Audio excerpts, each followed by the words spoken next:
As we all struggle with this, of course, cost of living crisis right now, and particularly over here for the elderly who've had their winter fuel allowance cut. Well, think about this woman. That's right, Rachel from Accounts, otherwise known as the current Chancellor of the Exchequer. 3 homes, 2 grace and favours, all heating, lighting and food paid for. So you would have thought, of course, in this austerity times, particularly given the crisis mode that we're allegedly all in, and I mean all of us, that she might have shown some brains. This is supposedly a woman who, when you think about it, is leading the country out of some sort of problem, money-wise. And when you think also, you kind of think this type of, how should we put it, behaviour is totally unacceptable. But you know what? They simply don't care. Let me explain. Morning, lovely to see you. Thank you so much for your time today.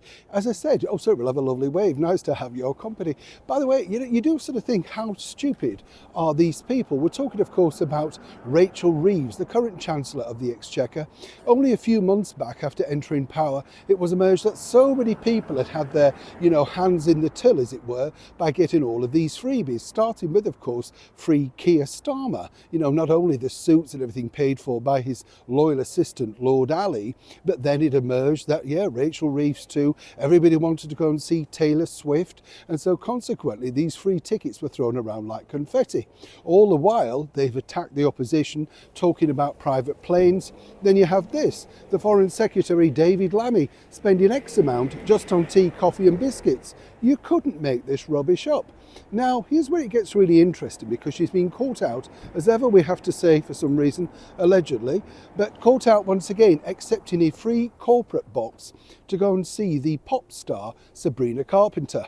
Me neither, really, other than the fact that, of course, Sabrina managed to get so many complaints at the recent Brit Awards as she parodied sort of an artist of great stature, some might say, from many years ago, Madonna. The usual thing, stripping down and basically looking like a lady of the night, but claiming, of course, it's about female empowerment.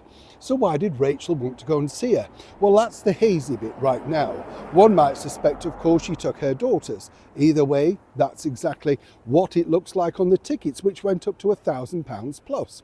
Now, why wouldn't you, in this climate, you'd think about it, wouldn't you? There you are, about to rip away the disability allowance and, of course, stand down on the majority of people that are claiming benefits, and some might say that's absolutely correct. But you lead from the top, right? You don't then get caught out having freebies yourself.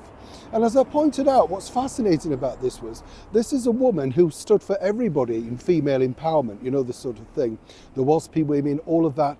The moment they get in power, the moment they get near the freebies, they simply can't resist.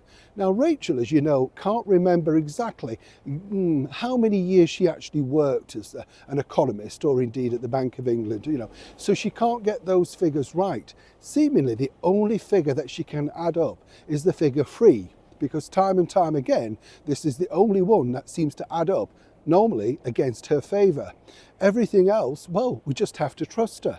That's right, this particular lady, Jackie Smith, said, another former Labour minister, well, basically, what you've got to do is sort of view it on the results. Well, we are. They stink, it looks terrible, and more importantly, she should have resigned after being caught lying on a CV. We've got a few more years of this yet. How much more worse can it get? It's a developing story. Neil Sean in the very heart of London.